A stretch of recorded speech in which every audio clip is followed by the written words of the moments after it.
To our Finance Committee meeting this evening of Monday, May 23rd. Tonight we're going to hear the manager's budget presentation.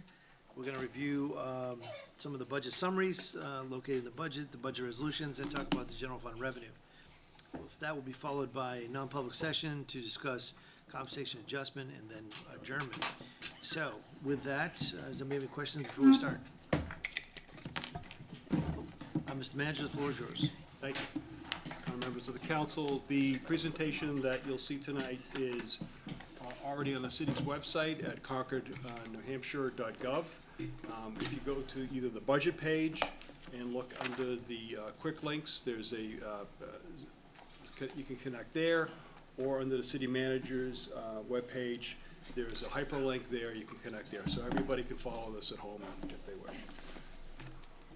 So get started.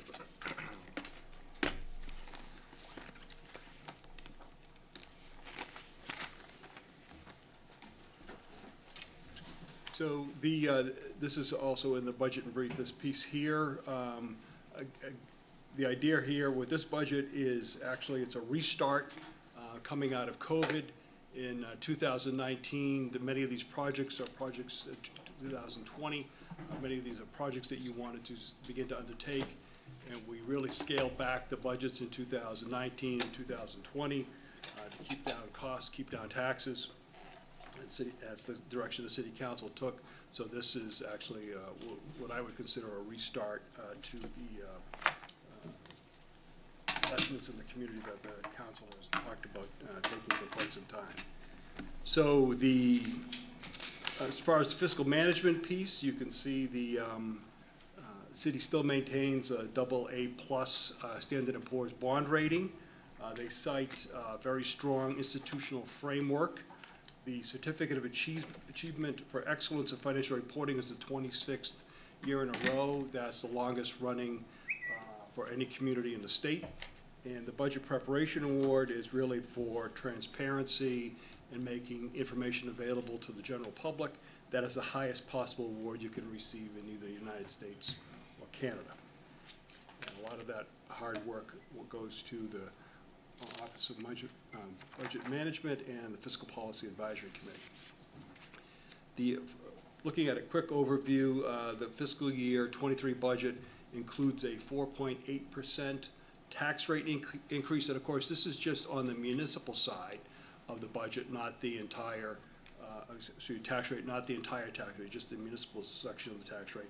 And that includes the numbers that you see there, the 109.3 million, moving up to 123.6 million, includes capital projects. When the city council adopted the 2021 budget, the tax rate for that budget did not increase, so you had a 0% tax rate in fiscal year 21. And in fiscal year 22, the last year, it was 2.5%. This is a chart the city council has asked me to do each year. This looks at the percent value of tax-exempt property compared to comparable communities. You can see in 2010, to put this in perspective, Concord was at 25% of all property. The percent value was tax exempt. In Manchester, it was 13%. In Nashua, it was 9%. And Portsmouth, 12%. So you can see those communities pretty much stay the same. Concord generally fluctuates between 23 and 29%.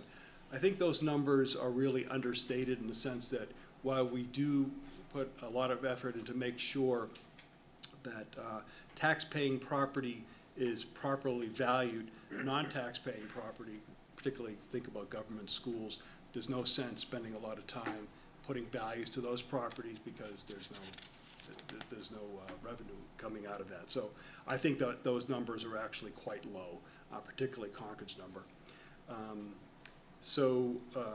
Being that it's double most other communities, or any other community really of comparable size, City Council's always taken a very close look to make sure, recognize the fact that whatever money you do spend is borne by less of the taxpayers than in other communities, all the tax exempt value. Looking at fund balance, you can see here the unassigned fund balance, that's the greenish sage color down the bottom. represents the portion of the total fund balance that is spendable, not restricted for anything, or has not been committed or assigned for a specific purpose. Essentially, it is the funding that provides the city with the flexibility to deal with emergencies or other unanticipated events. The healthier the unassigned fund balance is, the less impact an emergency will have on the city's finances. The unassigned fund balance is the balance that the rating agencies use as one of the key benchmarks to assess the city's financial health. In January 2022, Standard & Poor's affirmed the rating for the city at AA+, which is 1/2 notch below the AAA rating. A very commendable achievement for the city and a testament to the City Council's budgeting over the years. The specific comments that Standard & Poor's made are part of the findings are, and I quote, strong economy, very strong management, very strong budget flexibility, strong financial management policies and practices, very strong liquidity, very strong institutional framework and score.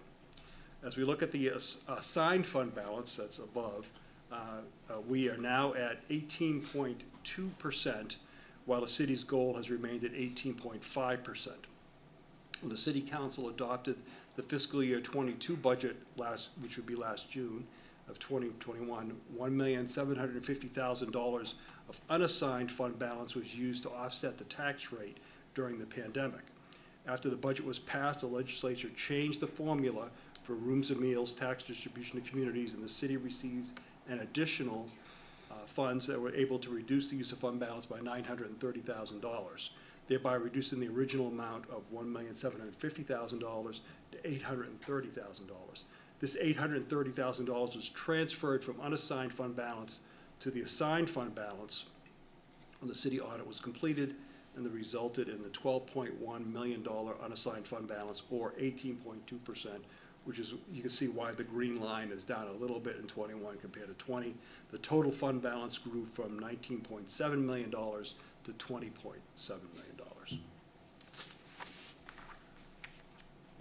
Looking at motor vehicle registrations, the 2021 actual is $7.5 million. The 2022 budget and estimate is at $7.1 million, so we think we'll hit that number. For fiscal year 23, we're budgeting $7,450,000. Remember, motor vehicle registration is your second largest revenue. As the vehicle inventory grows and computer chip shortage is addressed, we believe we'll get back to the pre-COVID number. So this number is not that big of a stretch, we believe, because it's really just getting back to the 2021 number. Looking at rooms and meals tax, the actual for 2021 was $2.2 million. The 2022 revised budget and estimate is $3.1 million. For fiscal year 23, we're estimating $3,247,000, and these funds are collected by the state and just forwarded to the city. Highway block grant, you can see in 2021 it's $859,000, and it doesn't change that much. The revised estimate for 2022 is $851,000. We believe the same number for 23. Interest income. You can see the impact on the general fund when interest income, when the interest rates rise and fall.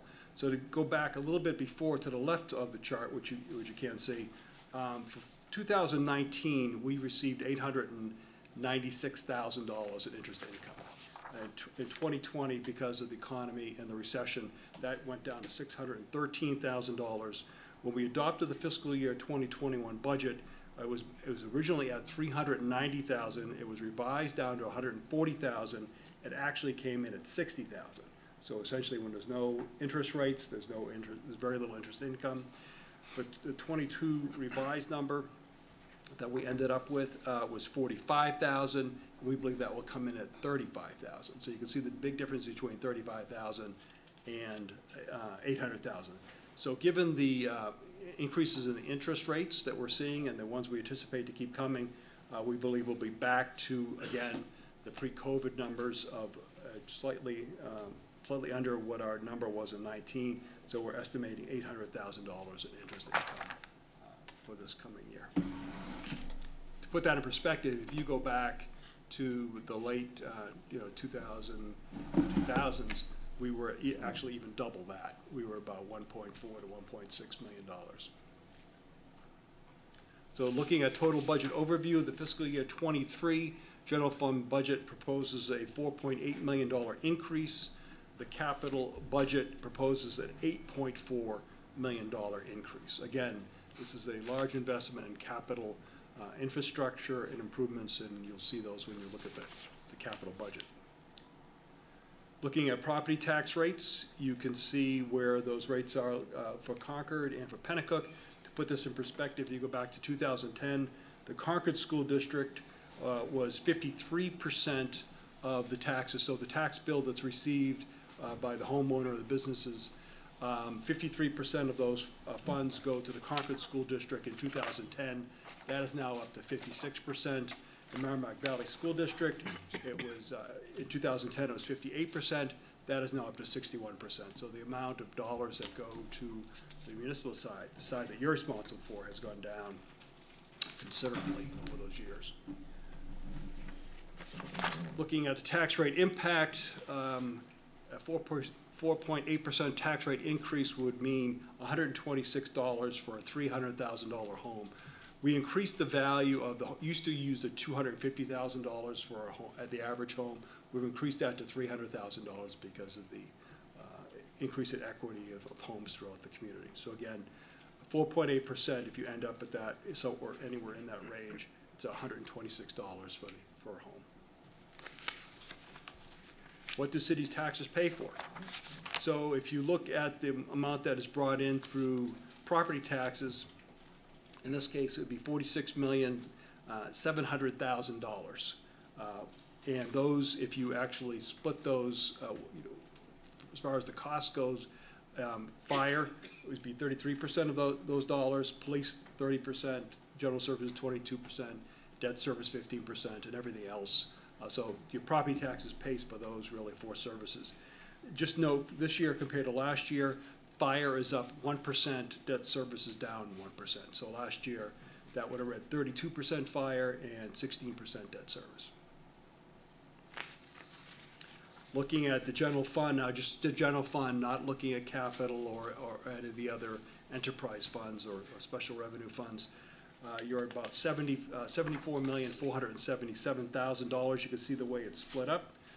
Really, public safety, general government, general services, community development, and health is that 1% sliver up the middle. Now looking at it from another perspective, you can see it by classification. So compensation and benefits are the largest sections, followed by, you have a debt services in there, I'm sorry, yeah, transfers, miscellaneous debt service, and supplies.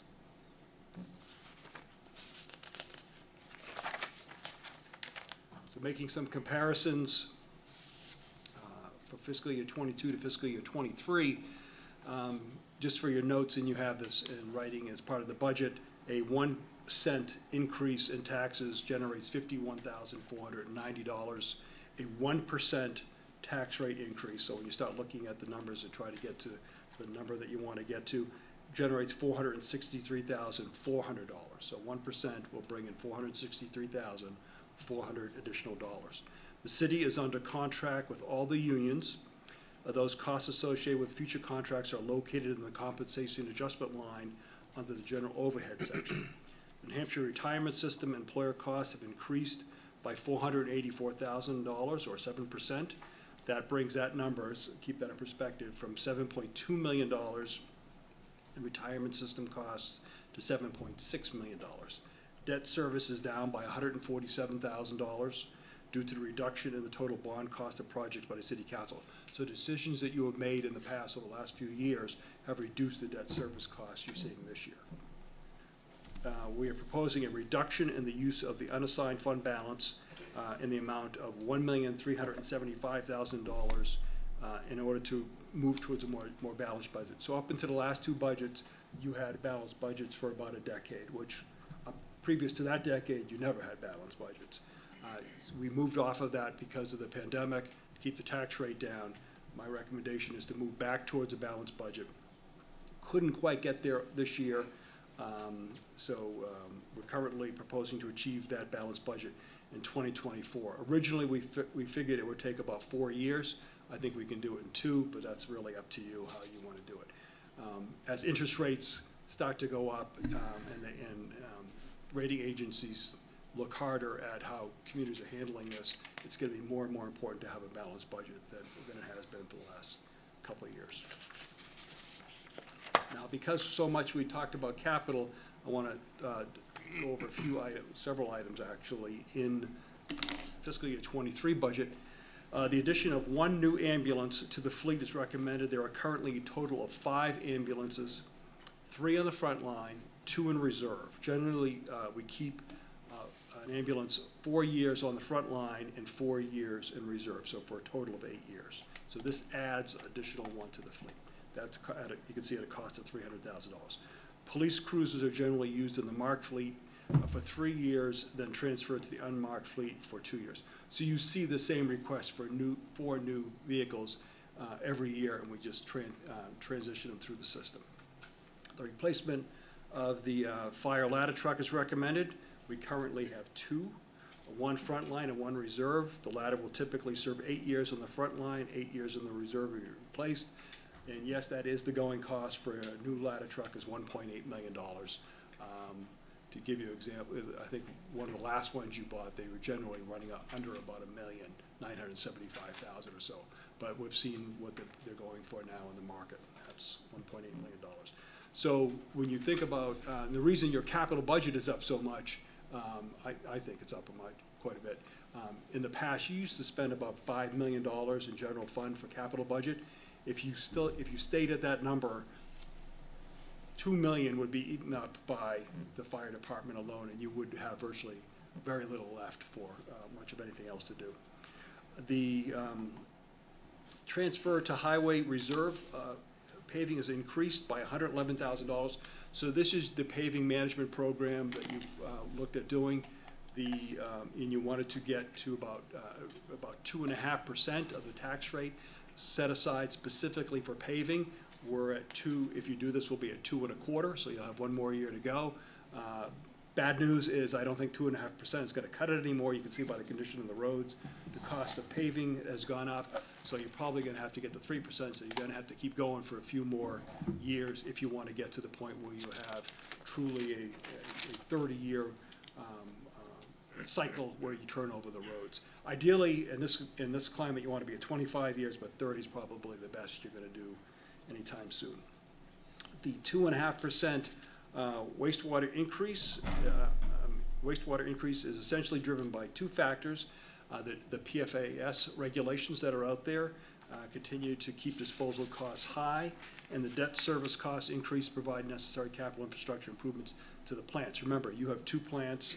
Only Portsmouth, I believe, has 2 plants, and the rest in the state. So to keep those plants upgraded and running properly, you need to continue to invest those. They're getting old. So what does that mean? 96 cents a month for the average residents, and an annual cost of $11.52 if you approve a 2.5% wastewater increase. So 96 cents a month or $11.52.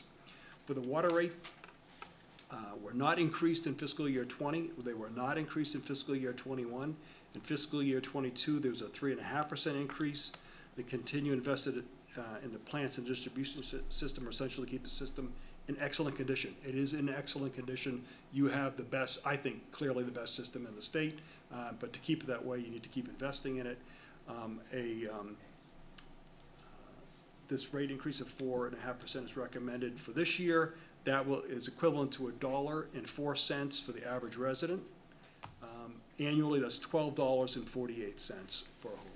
That's based on actually, I'll break it down. 748 gallons is a cubic foot, and so this would be 8 cubic feet, which is what the average person uses. 800 cubic feet, I should say. The relatively small increases proposed in a few of the social service programs, which I'm sure you saw. In particular, dollars were increased for the Concord Coalition to End Homelessness and the In-Town, just to mention a couple, but there's more in there. You should see it.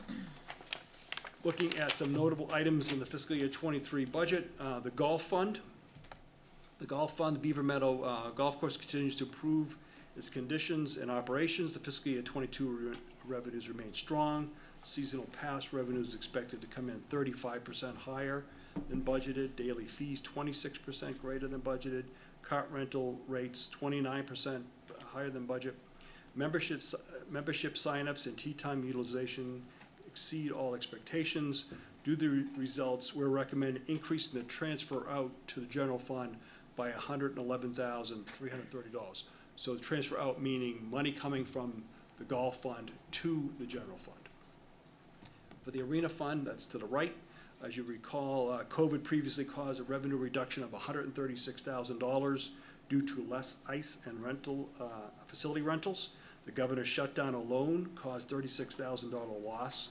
Expenses were reduced to minimize these losses. When you look at the 22 budget adopted versus year-end estimates, we're expecting revenues to come in 5% over budget, and with ARPA funds, 32% higher. When you put the ARPA funds, remember you had some funds you transferred over because of their loss in revenues. For fiscal year 23, increases in outside services and principal costs are driving the projected loss. So remember, this fund you try to keep balanced. There is money in the working capital line to help cover that loss. Looking at the parking fund, COVID has significant negative financial impacts during 20 and 21, those fiscal years. Once the governor's Sununu order was lifted in last summer, revenue stabilized, significantly improved. In March, City Council approved the use of $877,000 in ARPA funds to replace revenue losses, and $438,000 accrued to fiscal year 22. So that's in this current fiscal year. The remaining will be in fiscal year 23.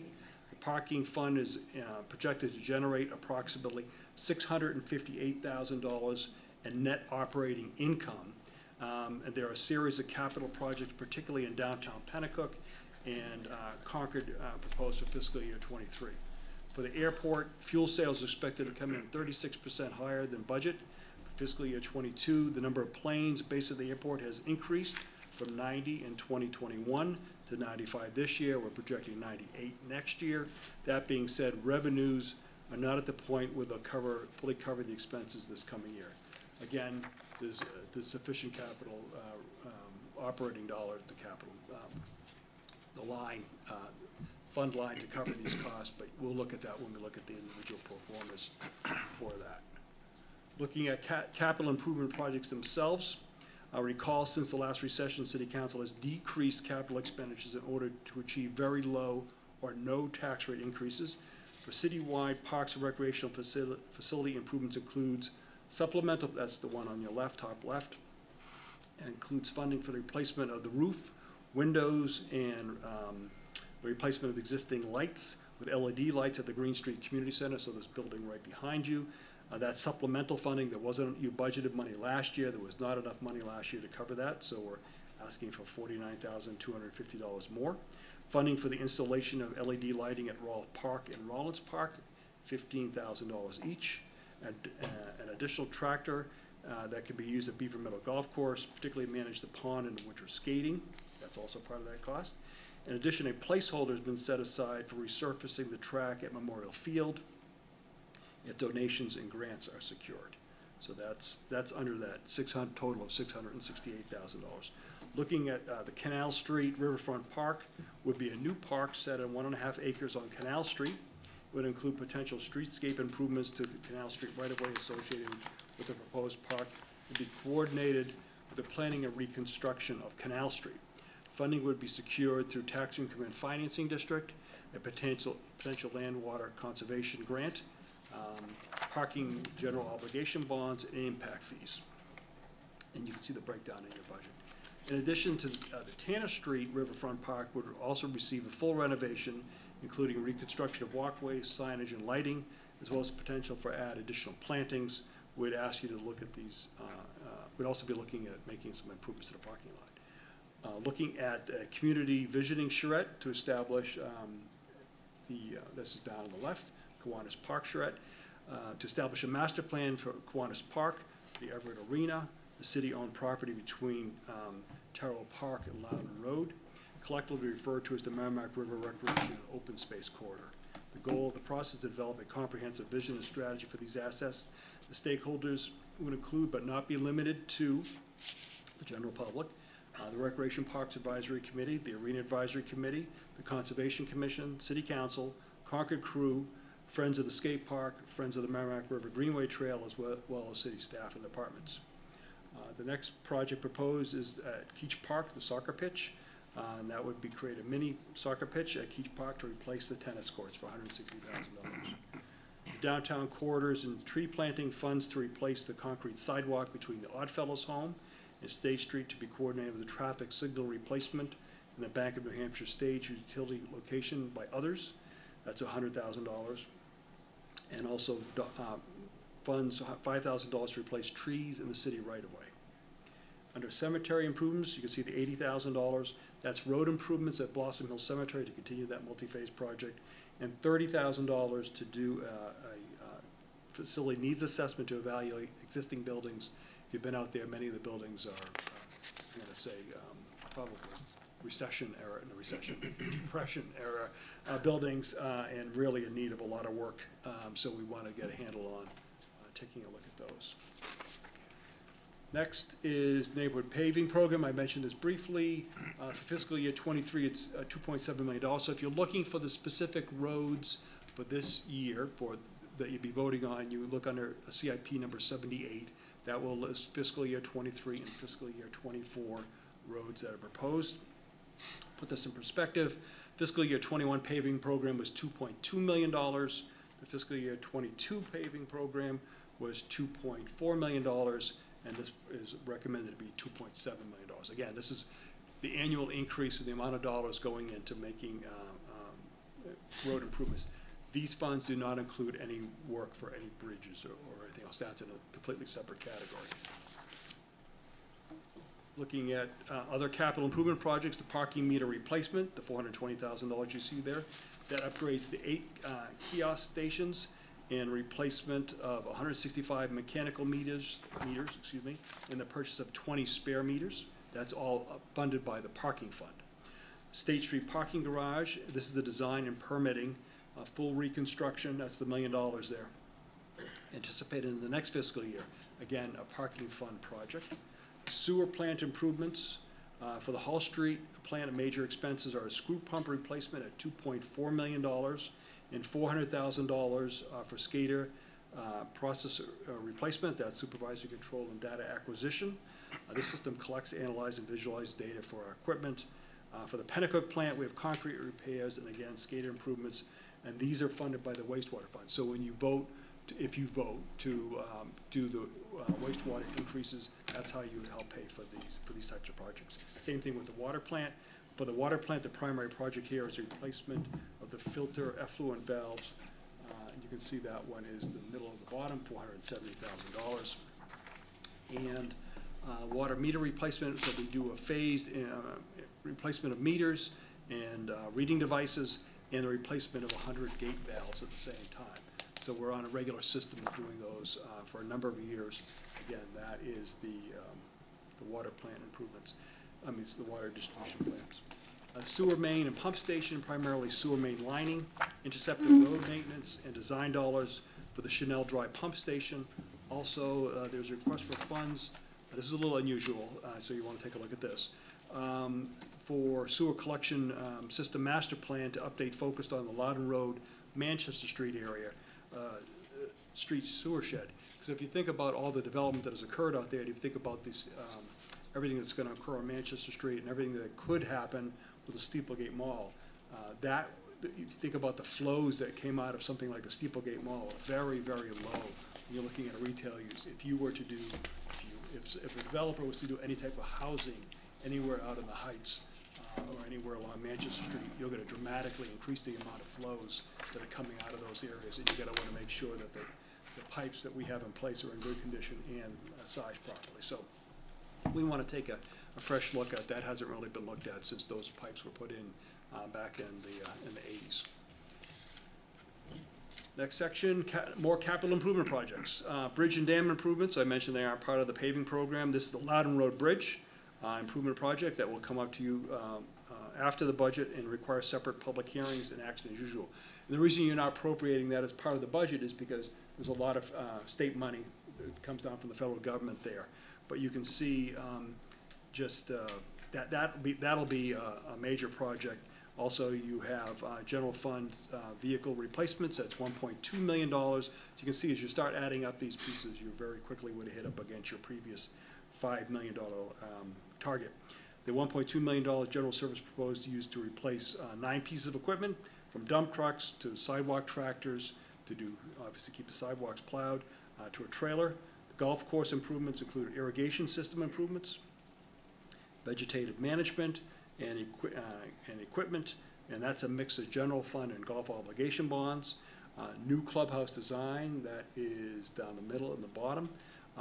These would be dollars at about 10% of the cost to construct a new clubhouse. So the $490,000 is just for the designing and really looking at any permitting you do. Anything you'd want to do if you want to move forward with construction, that would be potentially next year's budget or future budget. City Hall improvements, masonry improvements, phase 2. It's $175,000. The replacement of the HVAC chiller at the annex, this is where we are now, $200,000. Renovations to the collection office, $175,000. Replace a portion of the ceiling, the cupola roof, and insulation of the Audi. You might want to do that, otherwise Carol Bagan come over here and talk to the mayor, not to me. And the upgrade of the HVAC controls at the complex overall, that's $100,000. White Park Maintenance Building and Parking Lot, this is a project that you tentatively approved last year, but we held off because we didn't know where the economy was going to go. So it's back in the budget. So if you didn't approve it last year, of course we need to bring it back for you to take action on. That would be $230,000 for the garage and $50,000 to repair some of that parking lot that needs work out there at White Park. Looking at more capital improvement projects, fire station improvements, the reconstruction of one of the apparatus bays at Central. If you approve the new fire ladder truck, it will not fit in the existing station, so you need to spend $70,000 to renovate the station so it'll actually fit. For the HVAC upgrades, the CONF, so the Combined Operation Maintenance Facility where General Services is, it's $100,000. Keep in mind, those split 3 ways, so when you do improvements at the CONF, 50% general fund, 25% wastewater fund, 25% water fund, because they all share the same facility, so we split the costs. We also were on phase 2 of 4 of replacing overhead doors. This phase 2, is $80,000. To keep in that perspective, there are 57 overhead doors at the Combined Operation Maintenance Facility, so we've had to split it up into 4 phases. The fire department hose and replacement program for $53,000 and $30,000 for personal protective equipment for the fire department. Police station improvements, $175,000. That's $150,000 for elevator improvements and $25,000 for equipment charging stations for the locker room electrical improvements because they have so much gear now that needs to constantly be charged up. $25,000 for that. I'm getting to the end. Sustainability initiatives. So you'll undertake a design this year for $10,000 at the water plant with the plan of constructing 2 new stations, EV charger stations next year. You notice that we received a growth award from the Arbor Day Foundation and for communities to demonstrate high levels of tree care and community engagement during the calendar year. The Trails Ranger position, the city has over 80 miles of trails and very likely will have more in years to come. The Conservation Commission agreed to fund part-time 20-hour position last year, as long as this year I put it in for the general fund to have the general fund take that over as far as cost, and that is in the budget. The basic for position includes basic trail maintenance, monitors usage, manages problems. The total cost with all the pieces to it, $21,890, and the city has been recognized, as you know, for the long-standing sustainability, environmental, energy initiatives, the Municipal Energy Champion Award this past year. Just Concord at a glance, these are the numbers just for your use regarding library usage, emergency calls, miles of road. Be glad to answer any questions. Most questions on that? That's fine. Mr. Manager, could you go back 1 slide, please?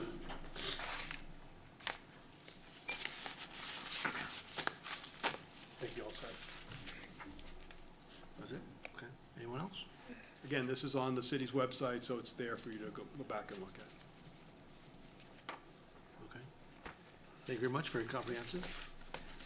So I think we're gonna move now, and list some of these questions. We're gonna move now to item number 5, which would be the budget summaries, budget resolutions, and the general fund revenue. So I think you're gonna start, Mr. Manager, I believe we're on page 35, is that right? That's correct.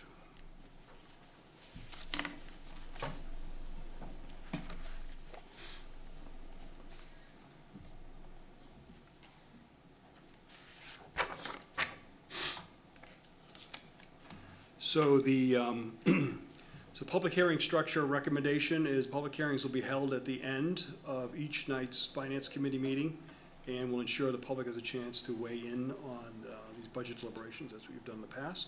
For general comments, as discussed earlier in the presentation, the budget provides a number of significant changes in general operations, greatly increases capital program.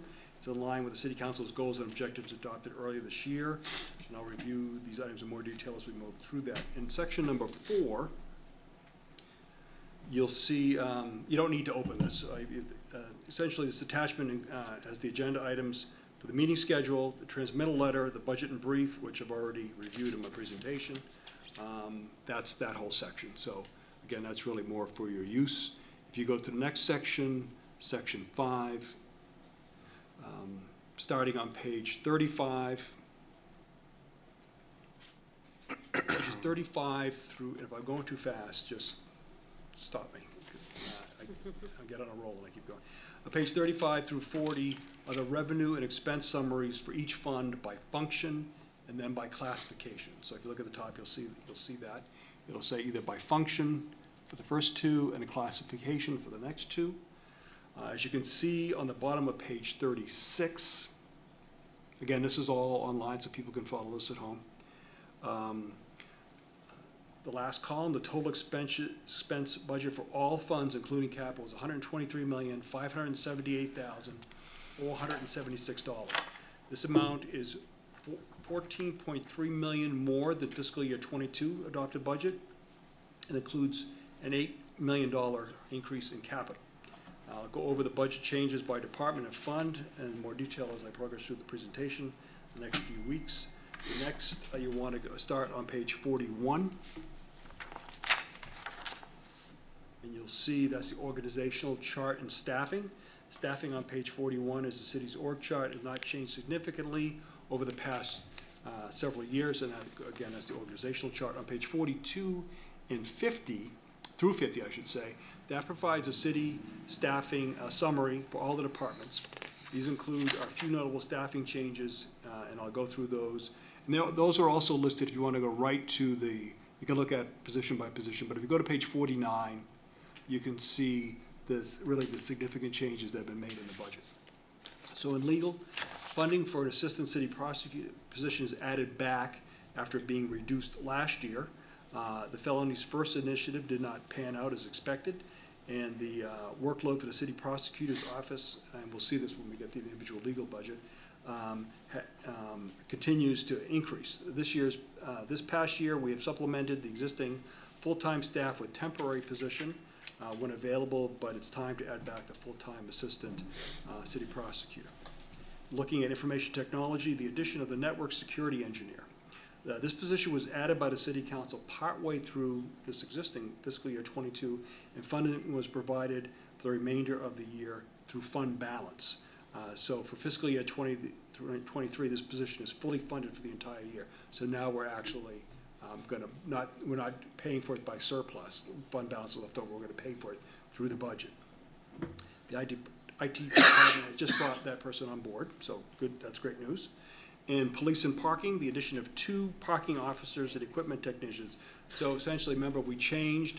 We had equipment technicians, we had parking officers. We've combined them to one position now. We're adding 2.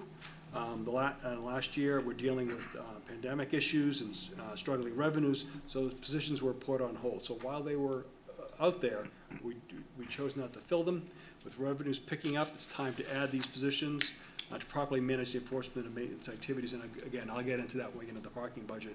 If you decide you want to add them, there's costs associated with it, but there's also revenue associated with them. And services There's additional services that the parking committee, I believe it was a 2017 plan, wanted to undertake. If you don't include them, then you don't undertake those additional services, but we'll get there when we do parking. In fire, funding has been added for 4 paramedics as part of the ambulance expansion. So if you don't approve the new ambulance, don't approve the 4 paramedics that the council's been discussing. So again, this is a 3-step process.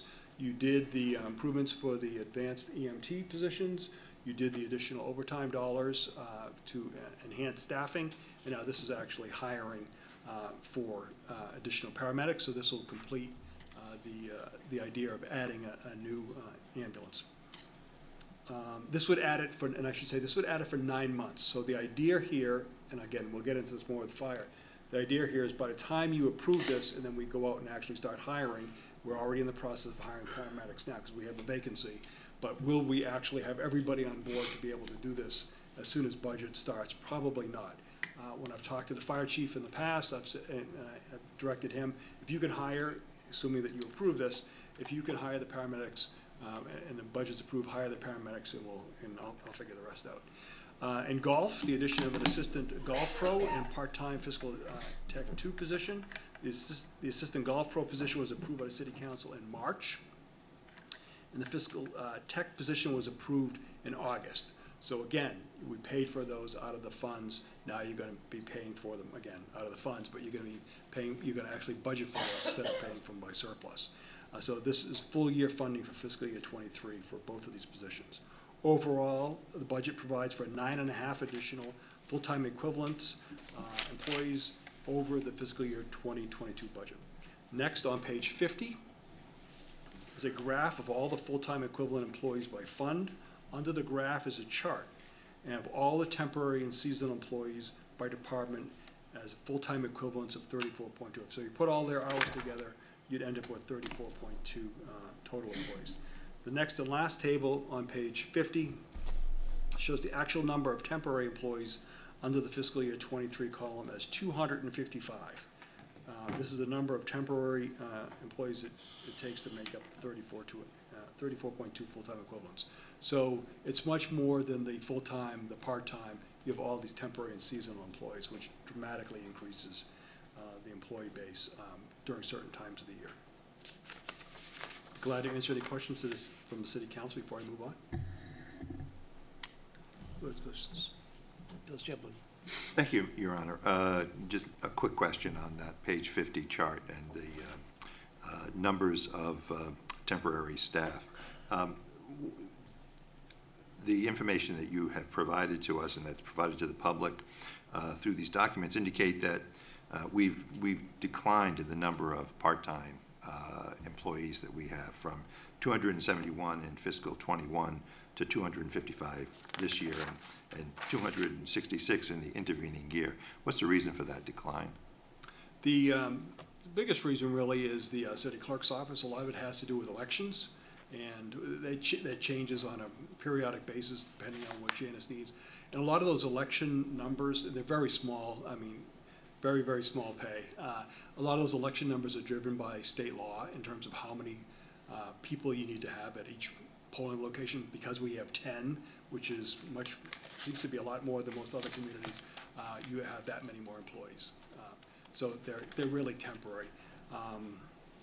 Also, you have some changes in parking and recreation, but over time, remember when we looked at the community center, when we first did the community center, we were trying to feel out how many people were really needed. So we've actually been able to narrow that down to see, positions that we thought that we probably didn't even budget for, but we had them on the chart.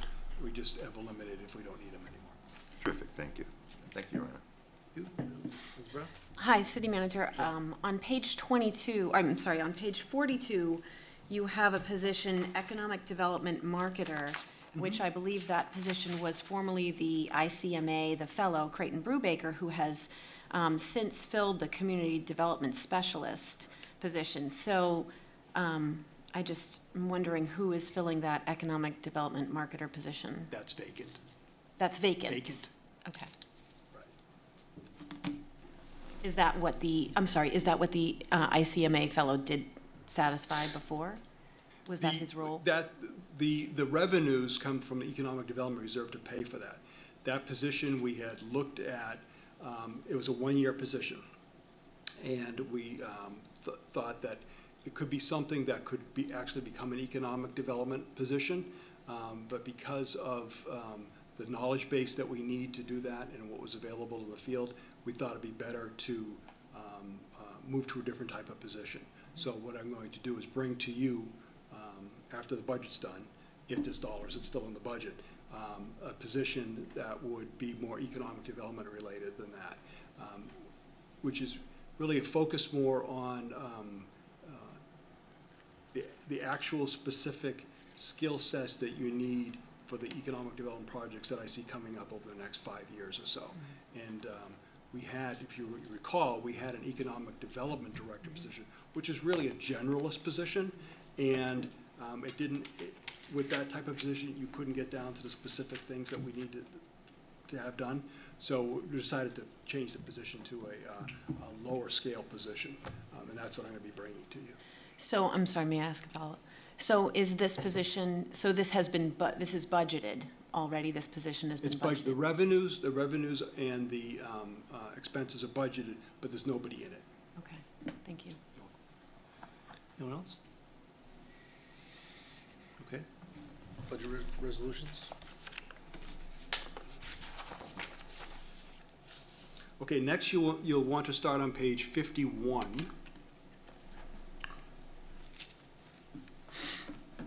And for that, you need to go to the tab that says Budget PDF that says Budget Resolutions. And on page 51, the far right column is titled Fiscal Year 2023 Proposed. There's a typo, but. Well, there's a typo? Brian will get right on that. That was me, I'm sure. Proposed. Yeah, that's a heavy finger there, I guess. On page 51, the total general fund budget is $74.5 million, an increase of $4.8 million over the fiscal year 22 adopted budget. That's a 6.9% spending increase. The war service credits and overlay remain the same for fiscal year 23 as they were last year. The total use of funds, including war service and credits and overlay, is $74.9 million. All other revenues total $27.8 million, an increase of $2.3 million over 2022. And I'll discuss that when we get specific revenue changes in the next section. The amount to raise in taxes is $47.2 million. That's an increase of $2.5 million over fiscal year 22. And that's what results in the 4.8% increase in the tax rate. The anticipated assessed value is $5.15 billion. And this includes an estimate of $45 million in new assessed value or real growth. So that's compared to previous years, that's a very strong year of economic growth. We're projecting even more as we go forward. The estimated city portion of the tax rate is $9.16, a 42-cent or 4.8% increase over fiscal year 22. The remaining pages, 52 through 55 in this section, are the resolutions for the operating and capital budgets that you'll be considering at the end of the budget process. So what we'll do is any change that you make, we'll update all these resolutions, and then when you get to the final night, everything that you changed will be reflected in those new resolutions. You'll have those new resolutions, and that's actually what you'll vote on. The last section for this evening is the general fund revenue attachment starting on page 56. So for that, you want to go back to the tabs that say general fund revenue. Page 56. With a summary of all the categories totaling $74.5 million. You can see that again, that's just a recap there. Next, you want to go to page 57. Under each category are the detail items within that category, and I'll stick to mostly describing major changes or notable items. For property tax, the first item and a single largest revenue item, the budget is $46.7 million. Under intergovernmental revenue, you see it says intergov revenue, Rooms and meal tax is the biggest change. You can see fiscal year '22, we received an additional $936,000 over the original budget. And then for fiscal year '23, we are budgeting to receive an additional $106,000 on top of that increase. Fiscal year '22 increase is the reason we were able to decrease the use of fund balance when we set the tax rate last fall. So that helped get you closer to a balanced budget. Under the fines and penalties section, you'll notice that the parking penalties is decreased from 80,000 to 0. And only 40,000 is projected to be received for fiscal year '22. This is the parking penalties in the neighborhoods without meters. This revenue is moving to the parking fund, and then the parking fund will increase their transfer to the general fund by $60,000. This change will streamline issuing parking tickets by the parking staff and show the revenue in the parking budget. So the parking staff does the tickets, the revenue comes to the general fund. Goes to the parking fund, I'm sorry, if it's done by it goes elsewhere.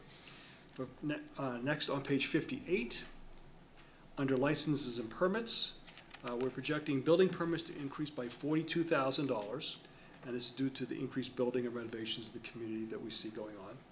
Under the investment income, this item increases by $755,000 of the recent Fed fund increase rate, and the projected 6 more increases in this calendar year. We're expecting additional investment income, and this will be the most revenue we received in this category for quite a few years. Under the transfer in column, the grants and donations in the largest increase, $945,000. That's due to the ARPA funds, you'll recall. And also notice the $1.2 million in fiscal year '22 column. The transfer in golf is $112,000, is providing the golf fund is going to provide overhead support to the general fund. For the use of fund balance, this budget further reduces the use of fund balance to $375,000. That's partially due to the extra rooms and meals tax, and partially due to the effort to return to a balanced budget as part of the City Council's goal. This is $1,375,000 reduction from the fiscal year '22 adopted budget. Motor vehicle registration is the last item on this page, and we're projecting that the revenue line will increase in fiscal year '23, as I've mentioned before, due to the tremendous pent-up demand for new cars. Be glad to answer any questions before we move to the next page. Council Griffin. Thank you, Your Honor. Mr. City Manager, could you please repeat the information that you had about the 45 million projected real growth? Do I have that correct? That's correct. So what we do is we look at all the projects that have been going on, and the assessor goes out and does a calculation based on where we are as of April 1st of this past April 1st. And we look at that number, and we believe that we will hit $45 million in additional new growth that's taxable. So there's much more growth than that, but that's $45 million is the only taxable growth. So that will generate you additional revenue.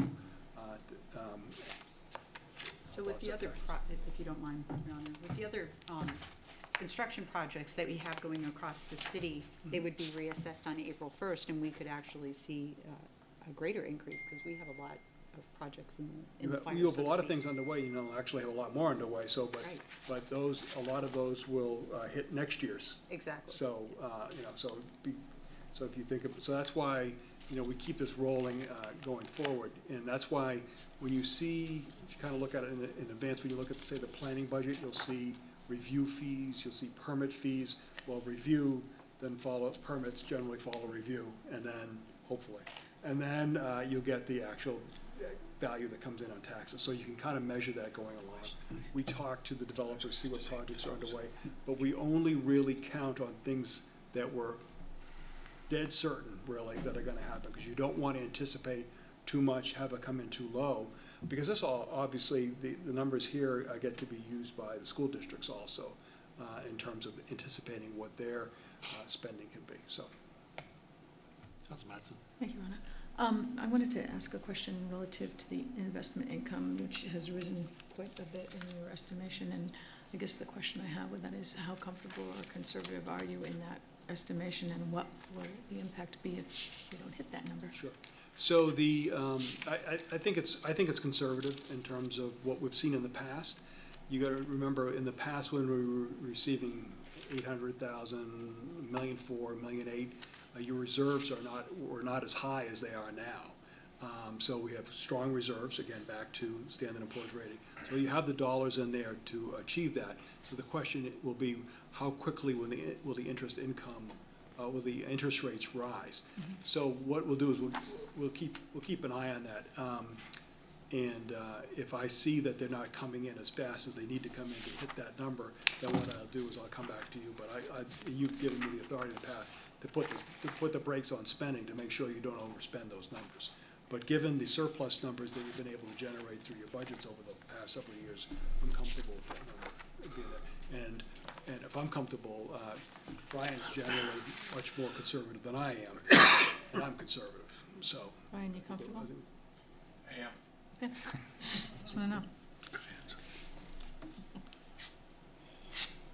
Council Chambliss, sorry. Thank you, Your Honor. Thank you, Mr. Espel. Going back to page 56, general fund revenue, you indicated that the line intergovernmental revenue, is that entirely rooms and meals tax from the state, or are there other aspects in there? There are other aspects. There are other things in there. I note, a follow-up, Your Honor? So could I? Yeah, go ahead. If you flip to page 57, and you see the intergovernmental, you'll see all the details. I see, okay. All right, I was wondering why it is, follow-up, Your Honor? Please. Thanks. I was wondering why it is that in fiscal 2021, the actual intergovernmental revenues was $6.2 million, whereas in the projected, that line projected for 2022 is only 5.3, and for 2023, we're looking at a projection of 5.1. So it would be the other governmental agencies that see the $150,029 on the actual column for 21. Would be there. Brian, do you recall what that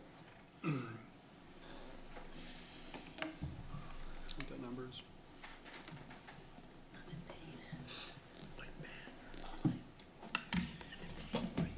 If you think about the last couple of years, especially 2021, we received a lot of money for gopher money.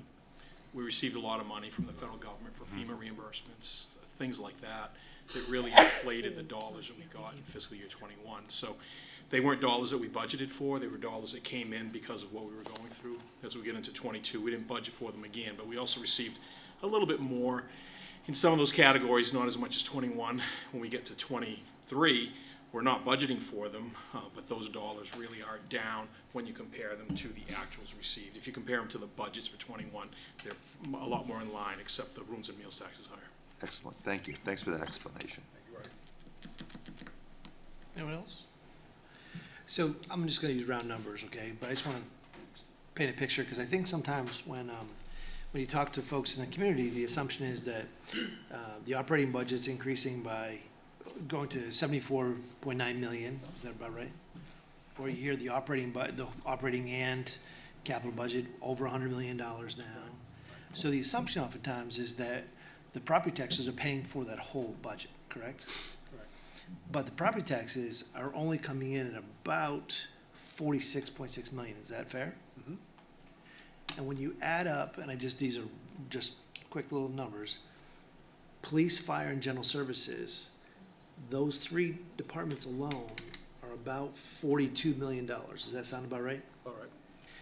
So we collect property taxes in $46 million of the 74 of our operating budget. Of the 46, 42 of it goes to general services, police, and fire. That's correct. All the other things that we do are paid for by all the other things you're talking about: motor vehicles, permits, fees, et cetera, Library, right? Parks and Recreation. Right, all the things that we care about, quality of life things, are all paid for by all these other things. So when you look at what do you get for your property taxes, listen, Right. for your property taxes, is it fair to say your property taxes are primarily paying for police, fire, and general services? That's correct. All right. Thank you. I want to put it in perspective. I think you'll be dealing with this next year, a very similar question for people who don't maybe deal with budgets all the time. When you do the Loudon Road Bridge, assuming the federal money comes in, your budget is going to go up $21 million. And, our share of that is going to be $4 million. And the state, it's a 20/80 match. So you need to appropriate those dollars to make that project happen. But again, your budget's going to go up dramatically. It's going to look like you're spending all kinds of money, and you are.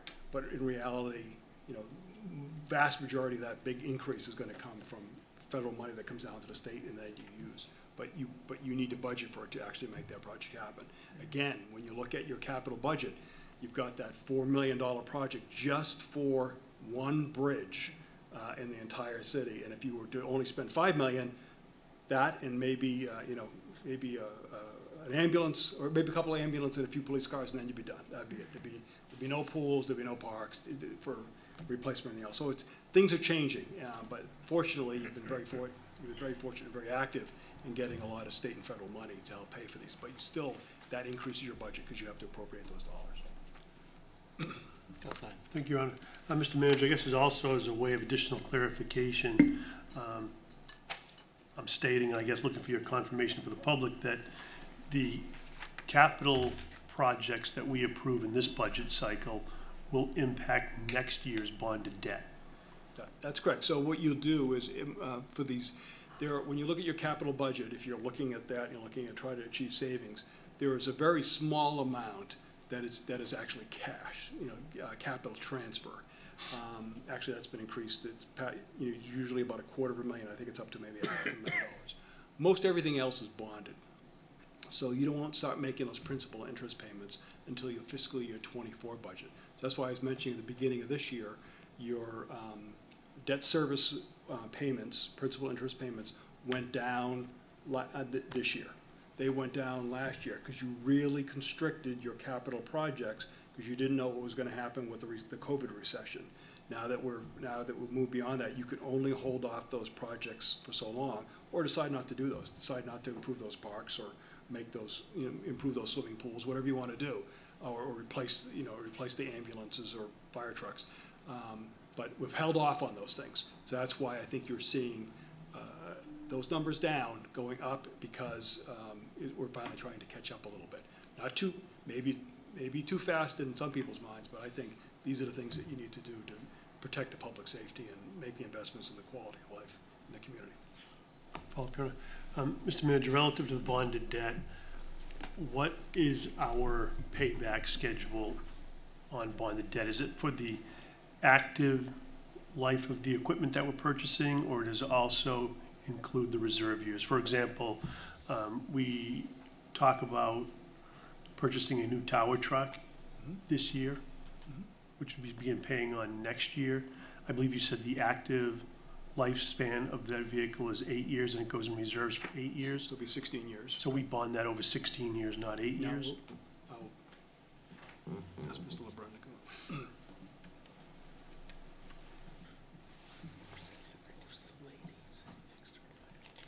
I hate it when he says 8 years when it's a useful life of 10, So we use a useful life of 10 for pieces of equipment like that, for the tower truck, for the larger pieces of the general services equipment, for the snow plows, things like that.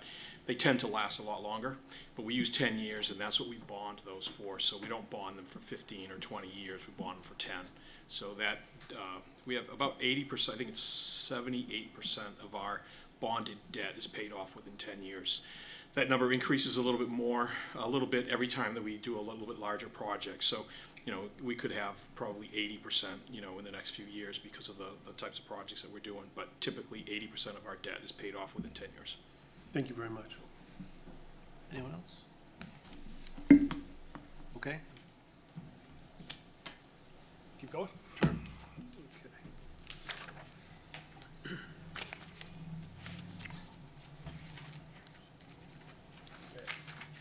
So next you'll want to be on page 59.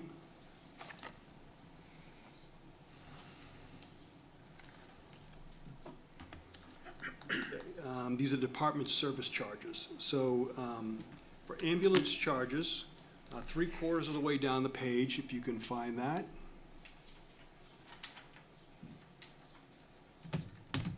We're budgeting a $150,000 increase due to the increased runs and billing. Again, I'm just pointing out some of the major changes that you're going to see in there. Retiree health reimbursements is the last item on this page of significance, really. And the increase is due to more retirees and more people paying for a portion of health insurance expense. When we get to the general fund overhead portion of the budget next week, you'll see the retiree health insurance expense is up $210,000. So while you're seeing additional revenue here, it's not enough to cover the costs there. Next, on page 60, other revenue is on target with fiscal year 22 budgeted revenue. You'll notice that the insurance distribution and service credits line is showing $322,000 in fiscal year 22 projected revenue. This is the premium holiday that we received from Primex. We do not budget for this number because we're never sure if we receive it. Sometimes it's zero, and sometimes it's, I think it's been over $600,000. But you can't really budget for it because you don't know until after the budget's done. Next, on page 61, the top section shows 5 largest revenue items in the general fund budget as a percentage of the total revenue. These items make up 86.5% of all general fund revenue. The remainder of this page, in the top of the page 62, is a brief explanation of each of these revenue items. So if you're ever curious about that, I'm sure you already know it, but you might be able to explain it to others. And at the bottom of page 62, we show the fund balance progression over 10 years, and you can see there's certainly a positive progression in terms of stabilizing your economics to make sure you can handle any weathering any type of problems that come up.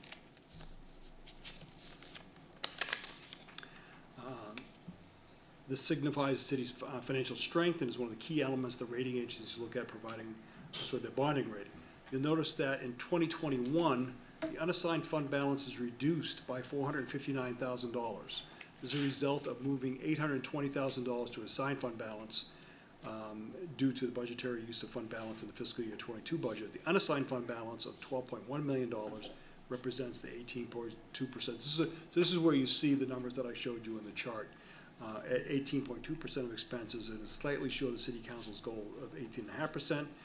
We plan to completely eliminate the use of fund balance in fiscal year 24 unless you say not to. The city continues to be in a very strong financial position due to decisions made by the City Council each year. This allows you to undertake important key projects and initiatives that are important to the community in line with the City Council's goals. This concludes our presentation for the night. I'd be glad to answer any questions. Thank you. Any further questions? Councilor Keach. Thank you, Order. Mr. Manager, when this new cable company sets up shop in town, can we anticipate franchise fees from them as well? Yes. Yes, and of course, there's the infrastructure piece of that, and then, of course, there's the revenue. So we'll have to see. It's one of those things where you don't know how much it's going to detract, I don't know if that's the right word, decrease what you're going to be what you already received from Comcast as people start switching back and forth. So it could be a wash. It could be a wash, but I think overall there'll be a net increase, but we weren't sure. And of course, you can see they're still out there doing that work. So of course, it's after the April 1st improvements. And of course, they do have a facility in the city, so there'll be some revenue, but I couldn't tell you how much it's going to be yet. Thank you. Mr. Manager, perhaps you could expand upon that a little bit. I think you've talked to the council about it a little bit, but why don't you talk about the cable TV franchise and why it's important? Because obviously we depend greatly on Concord TV and making sure government reaches everyone that we possibly can. And Sure. if you have a computer or television, or it might be, but obviously the revenues seem to continue to be reduced. Maybe you could just kind of explain that and what the impact might be. Sure. So the concern is that as people start to switch over, we receive a certain portion of the revenues generated for, as you can see it on your bill if you have Comcast or cable TV. If you do, certain of those revenues come to the city. The city helps those in receiving those dollars, helps offset the total taxes, but also helps fund a large portion of Concord Community Television, and they do a fantastic job with us. We're a great team together. And the concern is that those dollars will go down over time as people slowly, cut the cable, so to speak, right? And as they do that, then those revenues would come down. So we're keeping an eye on that. We've been working very closely with Josh Hardy and his team at Concord TV. I think Josh sent me a copy of their budget the other day. I think we overfunded it by $300, which is good, because we're always talking about what the number should be.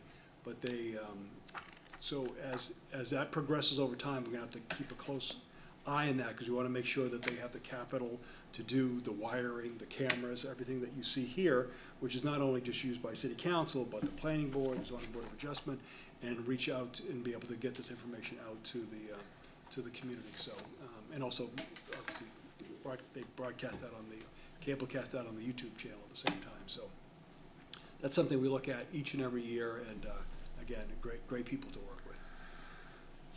Thank you. Councilor Fennessy? Anyone else? Okay, so that concludes your presentation, is that correct? That's correct. Do you have any other business you want to, other than that this evening? No?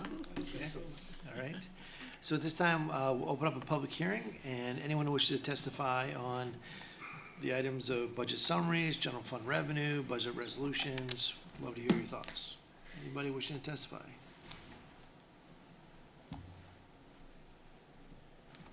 Okay, seeing that, we'll close the public hearing. And with that, at this time, I'll take a motion to go into non-public session, of course, with RSA 91A:3(2)A to discuss compensation adjustment.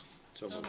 Second. Motion made and seconded. All in favor say aye. Aye. All opposed? And the ayes have it.